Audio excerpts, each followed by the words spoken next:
फिर मार्च से, और साथ ही SEBI registered research analyst Bhupesh Sharma है बीकानेर से। आप दोनों मेहमानों का बहुत बहुत शुक्रिया, आप लोगों ने वक्त निकाला हमारे दर्शकों के लिए।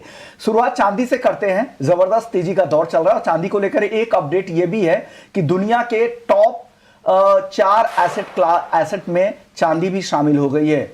गोल्ड, एनवीडिया जैसे जो एसेट क्लास है, उसके बाद अब तीसरे नंबर पे अब चांदी भी यहां पर पहुंच चुकी है। तो एक जबरदस्त रैली जो चांदी में हुई है उसका फायदा यहां पर मिला है। फंडामेंटल्स अभी भी काफी मजबूत है, स्ट्रक्चरल डेफिसिट का मार्केट है, इंडस्ट्रियल डिमांड मौजूद है, ईटीएफ की इनफ्लोज काफी ज्यादा है, सारे फैक्टर चांदी को सपोर्ट कर रहे हैं। लेकिन अब आगे क्या होगा? आज जो थोड़ी बहुत मुनाफा वसूली दिख रही है, उसके बाद आपको क्या करना है, यही हम आज जानने की कोशिश करेंगे। मनोज जी, चांदी इतनी बड़ी रैली के बाद एक पॉज ले रहा है, क्या लग रहा है अब क्या करना चाहिए? इस गिरावट पे ही खरीद ले या और थोड़ा करेक्ट होने दे फिर एंट्री करें? नमस्कार रिश्मान जी। मेरा मानना है कि यहाँ पे जो बुल ट्रेंड है वो बना हुआ है चांदी का। जो छोटे अवधि के ट्रेडर्स हैं वो यहाँ पे डिप्स में बाय करके ही चलें, और जो लंबी अवधि के निवेशक हैं वो यहाँ पे एक्यूमुलेट करके चलें। हमारा मानना है कि चांदी अब 1,84,400 का जो घर है डोमेस्टिक मार्केट में, उसको स्ट्रांगली होल्ड करती हुई नजर आएगी। मार्केट यहाँ पे यूएस के इन्फ्लेशन डेटा और कल की जो बैंक ऑफ जापान की पॉलिसी मीटिंग है उसका वेट कर रहा है। उसके पहले हम कह सकते हैं कि थोड़ी सुस्ती देखने को मिल सकती है, लेकिन अभी भी जिस तरह से जो इनलाइन फंडामेंटल्स है वो काफी मजबूत है। तो यहाँ पे लॉन्ग टर्म में जो अपवर्ड जो ट्रेंड है वो हमारा मानना है कि बना रहेगा। $65 के ऊपर कल हमने फ्रेश ब्रेकआउट चांदी में आते हुए देखा है। तो हमारा मानना है कि चांदी अब $78 प्रति ट्राई आउंस की ओर बढ़ती हुई नजर आ रही है।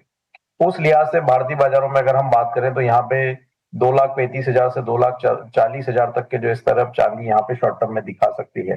तो बाय ऑन डिप्स की रणनीति रखना चाहिए। अगर यहाँ पे इंट्राडे में किसी को रणनीति बनाना है तो 2,04,400 के स्तर के आसपास अगर कीमतें मिलती है तो बाय करके चलना चाहिए। 2,01,300 का एक स्टॉप लॉस रहेगा, टारगेट 2,10,000 के रहेंगे।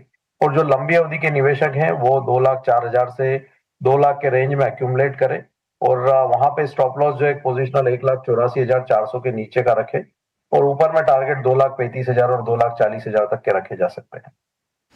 ठीक है, बाय ऑन डिप्स की रणनीति आप यहाँ पर चांदी पर बनाकर चल सकते हैं इंट्राडे में 2,10,000 के, और लंबे टारगेट्स भी आपको मनोज जी ने बताया है। लेवल्स का ध्यान जरूर रखिए। भूपेश जी, आपको क्या लगता है, क्या यहाँ से और डीप जाएगी चांदी और फिर वहां पर आपको एक दिखेगा कि वहां पर एक मौका बनेगा खरीदारी का? किस तरह की राय आप रखते हैं चांदी पर? जी नमस्कार। अगर बात करें चांदी की, तो चांदी का मेजर ट्रेंड अभी भी पॉजिटिव बना हुआ है। मुझे लगता है चांदी में कोई भी गिरावट जो भी इंट्राडे में मिलती है उसको खरीदारी के लिए ही उपयोग करना चाहिए। और यहाँ पर मेरे गिरावट के लेवल 2,03,500 के आसपास या 2,04,000 के आसपास कहीं भी चांदी मिलती है तो खरीदारी की सलाह रहेगी। 2,02,000 के नीचे का इसमें स्टॉप लॉस प्रयोग करें, और 2,07,000 2,08,500 के लक्ष्य इंट्राडे में यहाँ संभावित हो सकते हैं। चलिए, तो चांदी आपको लग रहा है कि 2,05,000 पे खरीदे, 2,08,500। ट्रेंड अभी भी पॉजिटिव है। एक्सपर्ट्स को लगता है कि डिप में मौके देखे, कहां पे एंट्री करे। ट्रेंड काफी ज्यादा मजबूत है, मोमेंटम काफी तेज है। गोल्ड बताइए भूपेश जी, क्या लग रहा है? गोल्ड में भी हल्की नरमी जरूर दिख रही है। क्या गोल्ड में वापस से एंट्री ले, खरीदारी करे, और वो कौन कौन से लेवल्स होंगे जिनका ध्यान आज रखना चाहिए? जी, गोल्ड का भी मेजर ट्रेंड अभी भी पॉजिटिव बना हुआ है। मुझे लगता है गोल्ड में 1,34,400 के आसपास कहीं भी गोल्ड वायदा मिलता है तो यहाँ खरीदारी की सलाह रहेगी, जिसका स्टॉप लॉस 1,34,200 के नीचे का रहेगा। लक्ष्य की बात करें तो अपसाइड में 1,34,650, 1,34,850 के लक्ष्य यहाँ भी संभावित रहेंगे। ठीक है, ये तो हो गई आपकी सोने पर राय। मनोज जी, आप क्या राय देंगे सोने के लिए? क्योंकि आज देखिए जो यूएस का आज भी बेरोजगारी का आंकड़ा यहाँ पर आज शाम को आते हुए दिखेगा। उससे पहले हम थोड़ा सा दायरे में कारोबार करता हुआ सोने को देख रहे हैं। क्या कोई कॉल बनती है आज के लिए? बिल्कुल सृष्टि, यहाँ पे जो ट्रेंड है वो काफी पॉजिटिव बना हुआ है सोने का भी, और हम देख रहे हैं कि एक दायरे का ट्रेड है यहाँ पे। और इंटरनेशनल मार्केट में अगर हम बात करें तो कीमतें जो है वो $4,280 से $4,400 की रेंज में है। वहीं भारतीय बाजारों में जो रेंज है वो 1,33,000 से 1,35,500 की है। लेकिन मजबूत ट्रेंड बना हुआ है। इंट्राडे के लिए अगर कहीं रणनीति बनानी है तो 1,34,000 के आसपास बाय करना चाहिए। 1,33,300 का स्टॉप लॉस रखें, 1,35,500 के लक्ष्य रहेंगे।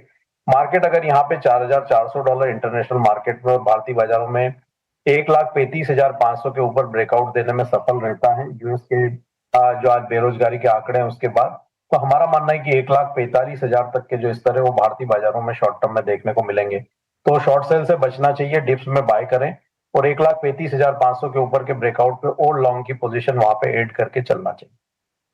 1,35,500 के टारगेट के लिए मनोज जी की खरीदारी की राय है, लेकिन एक अहम डेटा है आज, वो है रिटेल महंगाई के जो नंबर आज यूएस में आएंगे वहां पर सबसे ज्यादा नजर रहेगी और कल पीसीई के भी नंबर आने वाले। ये दोनों नंबर है जो फेड की पॉलिसी पर काफी ज्यादा असर डालते हैं। चलिए अब बात कर लेते हैं मेटल्स की। मनोज जी, मेटल्स में क्या पसंद आ रहा है आज आपको? मेटल्स यहाँ पे विश्वमोहन जी, अगर हम बात करें तो ओवरऑल ट्रेंड यहाँ भी पॉजिटिव ही है। एक अच्छी रैली के बाद कुछ मुनाफा वसूली देखने को मिली पिछले 2-3 सेशन में और एक कंसोलिडेशन अब यहाँ पे ओवरऑल मेटल पैक में देखने को मिल रहा है। कल बैंक ऑफ जापान की पॉलिसी मीट है जहाँ 25 बेसिस पॉइंट का जो रेट हाइक की संभावना है, तो उसके चलते मार्केट एक यहाँ पे पॉज लेता हुआ दिख रहा है। कॉपर यहाँ पे ओवरऑल जो है टॉप फेवरेट बना हुआ है और यहाँ पे लंबी अवधि में और भी मजबूती के संकेत वहां पे नजर आते हैं। लेकिन इंट्राडे में अगर कहीं खरीदारी करनी है तो जिंक बेहतर लगता है। दिसंबर का कॉन्ट्रैक्ट 303 के स्तर के ऊपर बाय करना है, कंडीशनल यहाँ पे बाइंग की सलाह रहेगी। 300 के स्टॉप लॉस रखना है, टारगेट 308 के रहेगी। ठीक है, यहाँ पर मनोज जी ने जिंक पर राय दी है, लेकिन कॉपर भी यहाँ पर इन्हें पसंद आ रहा है। जिंक में दिसंबर कॉन्ट्रैक्ट अभी में आप 303 की खरीदारी करिए, टारगेट्स 308 तक के और एक एसएल लगाना होगा 300 तक का। भूपेश जी, आज आप बेस मेटल्स में क्या पसंद कर रहे हैं? देखिए जिंक में यहाँ हल्की गिरावट देखने को मिल रही है, कॉपर का भाव भी 1100 रुपए के आसपास कारोबार कर रहा है, एल्यूमिनियम की कीमत 280 रुपए के करीब पहुंच गई है और सीमित दायरे में लेट का भाव चल रहा है। कहाँ रणनीति बनाई जाए आज? और कॉपर को लेकर क्या आपकी भी राय कि अभी भी एक अच्छी पोजीशन में बना हुआ है, यहाँ पर खरीदारी करके चलना चाहिए? जी, मेरा विचार बेस मेटल्स में रहेगा कि बाजारों का ट्रेंड अभी भी पॉजिटिव है, परंतु मैं आज एक कॉन्ट्रेरी बैट लेना चाहूंगा, विशेषकर कॉपर पर। 1,112 का दाम है अभी और करंट भाव में भी बिकवाली कर सकते हैं यहाँ, और 1,118 के ऊपर का इसमें स्टॉप लॉस लगाएं। नीचे में 1100 रीड करें इसको, 1106 और नीचे में 1101 का लक्ष्य यहाँ संभावित रहेगा। ठीक है, यहाँ पर आपने कॉपर में अपनी रणनीति सुझाई है और लेवल्स भी आपने बता दिए हैं, उन लेवल्स का ध्यान जरूर रखिए। इसी के साथ एक छोटे से ब्रेक का वक्त हो गया है। ब्रेक के बाद नवंबर में खाने के तेल के इंपोर्ट में 28% की कमी देखने को मिली है। मैं ईयर ऑन ईयर बेसिस पे कंपेयर करके बता रहा हूं और मंथली बेसिस पे 11% कम इंपोर्ट हुआ है और यहां पर सॉफ्ट ऑयल के इंपोर्ट में तेज गिरावट देखने को मिली। ऐसा क्यों हुआ है ये समझते हैं। हमारे साथ सॉल्वेंट एक्सट्रैक्टर एसोसिएशन के ईडी वीवी मेहता जी है। बहुत बहुत शुक्रिया सर। सर, ये जो नवंबर के इंपोर्ट के नंबर है, ये ऐसे कमी क्यों देखने को मिली है और आगे के लिए ट्रेंड कैसा दिख रहा है? देखिए, नवंबर तो कोई 12 लाख के करीब इंपोर्ट हुआ है, मगर जो दिसंबर का लाइनअप हो रहा है तो लगता है कि 2 लाख टन और बढ़ेगा और 14 लाख टन का इंपोर्ट होने की संभावना है। जहां तक का सीपीओ का सवाल है, सीपीओ का इंपोर्ट तो लास्ट ईयर जो था यही टाइम में 5.5 था, ये था 6.25 लाख है। पर एक जो डिफरेंस क्या हो रहा है कि लास्ट ईयर कम से 3.25 लाख टन आरबीडी ओल इन आता था नवंबर 24 में। अभी जो गवर्नमेंट ने नई पॉलिसी बनाई, ड्यूटी डिफरेंस बढ़ाया, तो प्रैक्टिकली आरबीडी ओल इन आना बंद हो गया है। आप देखिए कि मेरे नंबर से भी कि खाली 3,500 टन आरबीडी ऑल इन आया है। और जहां तक का सवाल है soft oil, yes soft oil, मगर सॉफ्ट ऑयल कम हुआ है, सनफ्लावर कम हुआ है और सोया भी थोड़ा कम हुआ है। मगर जो दिसंबर का दिख रहा है कि दिसंबर में 2.25 लाख टन का सनफ्लावर का उम्मीद है और सोया काफी 5 लाख टन होगा। हाँ जी। ओके सर, ये सनफ्लावर ऑयल में लेकिन काफी तेज गिरावट आई है। दूसरा एक सवाल और मेरा होगा कि आज बाजार में ड्यूटी बढ़ाने को लेकर काफी र्यूमर चल रही थी पिछले हफ्ते, आपके पास क्या जानकारी है इससे रिलेटेड? नहीं, ड्यूटी को बढ़ाने का सवाल ही नहीं है। देखिए, पहला तो एक कि प्राइस आर रूलिंग हाई, तो और ड्यूटी बढ़ा के कंज्यूमर का हित देखना पड़ता है, तो ड्यूटी। दूसरा, क्यों ड्यूटी बढ़ा है? आज जो मस्टर्ड की एमएसपी है 6,200, उनके साथ में 7,300 चल रहा है मस्टर्ड का, तो क्यों ड्यूटी बढ़ा है? किसान को सपोर्ट करने का ऑलरेडी एमएसपी हाई है। जैसे सोयाबीन में नीचे था तभी बात हो रही थी, और अभी तो मस्टर्ड का जो सीजन है हार्वेस्टिंग अभी अगले महीने से चालू हो जाएगा और इतनी ऊपर प्राइस है तो कोई ये नहीं लगता है कि भाई ड्यूटी बदलाव हो, वो रूमर है, कोई उसमें मौजूद नहीं लगता है मेरे को। तो आपको लग रहा है कि कोई ड्यूटी ट्रेंड कैसा दिख रहा है सर? ये जो तेजी थोड़ी दिखी है, क्या ये आगे और भी तेजी आ सकती है क्या कीमतों में? भाव को लेकर क्या आउटलुक लग रहा है सर? नहीं, मेरे ख्याल से रियली आज देखे तो आप सनफ्लावर 1350 से काफी ऊपर है, बाद में सोया देखे तो 1225 है और पाम में 1100 है, 1100 1200 1300 के रेंज में चल रहा है। तो मेरे ख्याल से अभी ये we are on the higher side, तो ज्यादा उम्मीद नहीं करता कि उससे प्राइस ऊपर जाएगी, साइड लाइन चलेगी, 25-50 डॉलर आगे पीछे हो सकता है, और ऐसी उम्मीद नहीं करता कि suddenly price will go up. या और सर जाते जाते आपको एक बधाई भी देना चाहूंगा, क्योंकि आप लोगों को जो अवार्ड मिला है, रीजनरेटिव एग्रीकल्चर अवार्ड भी मिला है, और सस्टेनेबल जो आप काम कर रहे हैं, सी की तरफ से जो काम किया जा रहा है, उसके लिए आप बधाई के भी पात्र हैं। लगातार आप अपनी तरफ से कोशिश है, इस एज में भी 75 आप क्रॉस कर चुके हैं, उसके बाद भी लगातार आप लोगों की पहल है और लीड कर रहे हैं सी को, और कोशिश कर रहे हैं कि बेहतर से बेहतर काम करें इस इंडस्ट्री के लिए। थैंक यू विश्व मोहन जी। या thank you so much sir. चलिए एक और अपडेट आ रहा है रबी सीजन की बुआई को लेकर, वो डेटा भी आपके सामने रख देते हैं कि सोइंग अब तक कितना हुआ है। तो जो नॉर्मल नंबर्स होते हैं उसके 85% तक एरिया में सोइंग हो चुकी है। गेहूं के नंबर जो आए हैं 2025-26 के लिए वो है 276 लाख हेक्टेयर में अब तक बुआई हो चुकी है, जो पिछले साल 2024-25 से तुलना करें तो 17.25% ज्यादा है।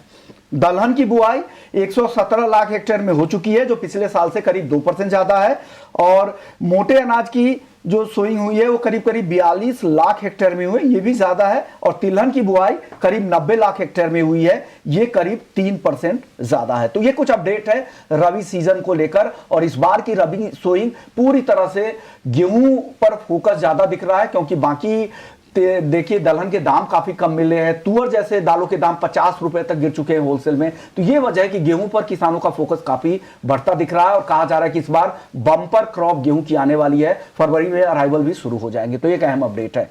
चलिए कच्चे तेल पर बातचीत नहीं हो पाई है, मनोज जी और भूपेश जी से फटाफट राय ले लेते हैं। मनोज जी बताइए, $60 के नीचे अभी भी है, जियोपॉलिटिकल रिस्क की वजह से थोड़ी सपोर्ट मिलने की उम्मीद लग रही है, जिस तरह से वेनेजुएला के साथ तनाव बढ़ा है, क्या लग रहा है क्रूड में कुछ रिकवरी? कुछ शॉर्ट कवरिंग देखने को मिल सकती है विश्वमोहन जी, लेकिन अभी कोई डिमांड को लेकर के बड़ा ट्रिगर नहीं है। बिल्कुल यहाँ पे जियोपॉलिटिकल टेंशन से कीमतों में थोड़े सपोर्ट्स हैं, एक दायरा बना रह सकता है 5000 डाउन साइड में, और ऊपर में हमारा मानना है कि 5200, तो एक रेंज बाउंड ट्रेड जो है वो कच्चे तेल में देखने को मिल सकता है। ठीक है, रेंज बाउंड दायरे में कारोबार करता हुआ कच्चा तेल यहाँ पर नजर आ सकता है। भूपेश जी आपके पास आना चाहूंगी, कच्चे तेल में आप किस तरह की रणनीति यहाँ पर सुझा रहे हैं, और साथ ही एक कॉल आप एनजी पर भी दीजिएगा, क्योंकि देखिए अभी 1.25% के आसपास की तेजी यहाँ पर नेचुरल गैस में नजर आ रही है। क्या कोई कॉल बनती है कच्चे तेल और एनजी में? जी, कच्चे तेल में मेरे को बाजार में एक रिबाउंड होता हुआ समझ आता है। बीते कल भी बाजारों में एक अच्छी पुलबैक देखने को मिला था। मुझे लगता है जनवरी वायदा में 5095 5090 के आसपास खरीदारी करने की सलाह रहेगी, जिसके लक्ष्य ऊपर में 5125 5160 तक संभावित रहेंगे। स्टॉप लॉस 5050 के नीचे का रखें।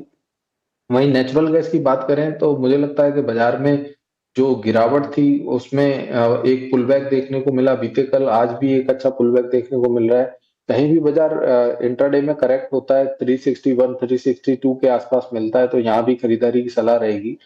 डाउन साइड में 358 के नीचे का स्टॉप लॉस डालिए, अपसाइड में 369 374 के लक्ष्य यहाँ भी संभावित हो सकते हैं। क्रूड एनजी पर कॉल भूपेश जी की तरफ से। और आखिरी सवाल मनोज जी, छोटा जवाब दीजिएगा, एग्री में आज कहां नजर रखे? एक टॉप कॉल बता दीजिए, एक काउंटर कोई। कॉटन सीड ऑयल केक में एक अच्छा पॉजिटिव मोमेंटम बना हुआ है विश्वमोहन जी। जनवरी वायदा 3020 के स्तर पे बाय की सलाह रहेगी, 3110 के लक्ष्य के लिए स्टॉप लॉस 2974 का रखना है। तो कॉटन सीड ऑयल के लिए 3110 के टारगेट के लिए खरीदारी की सलाह मनोज जी की तरफ से। आप दोनों मेहमानों का शुक्रिया कहेंगे, आप लोगों ने वक्त निकाला, फटाफट से हमारे दर्शकों को नॉन एग्री और एग्री मार्केट पे मदद की। चलिए वक्त है ब्रेक का, लेकिन ब्रेक से जाने से पहले कमोडिटी मार्केट की टॉप हेडलाइंस के साथ आपको छोड़कर जाते हैं। सोने में आज दिख रही है हल्की मुनाफा वसूली। एमसीएक्स पर सोने का भाव 1,34,600 के करीब, आज हल्की गिरावट। वहीं कॉमेक्स पर सोने का भाव $4,360 के पास।